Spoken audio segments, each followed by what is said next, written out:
వెంటనే ఈ అందాల పోటీని రద్దు చేయాలి, మహిళలకి భద్రత కల్పించాలి, విద్యా ఉద్యోగం కల్పించాలి.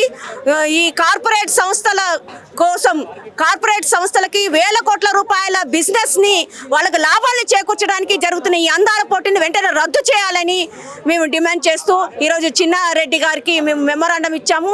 సారు మెమోరాండం తీసుకొని జయేష్ రంజన్ గారికి దీన్ని ఫార్వర్డ్ చేస్తామని వాగ్దానం చేయడం జరిగింది. అయితే కొన్ని లక్షలు పెట్టి దీన్ని ఖర్చు పెట్టి స్టార్ట్ చేశారు కదా, చేయబోతున్నారు. సో దీన్ని ఆపే ప్రయత్నం జరుగుతుంటే ఆపొచ్చా, లేక గవర్నమెంట్ ఆపుతారా లేదా?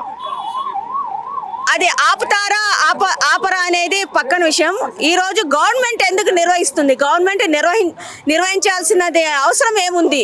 మహిళలకి ఒకవైపు ఏదైనా ఈరోజు ఏమైనా ఫెసిలిటీస్ కల్పించమంటే డబ్బులు లేవని ఈరోజు ప్రభుత్వాలు చెప్తున్నాయి. అటువంటి ప్రభుత్వాలు ఈరోజు ఈ అందాల పోటీలు నిర్వహించడానికి వేల కోట్ల రూపాయలను ఎందుకు వెచ్చిస్తున్నాయి? ఇది ప్రజల యొక్క అవసరమా?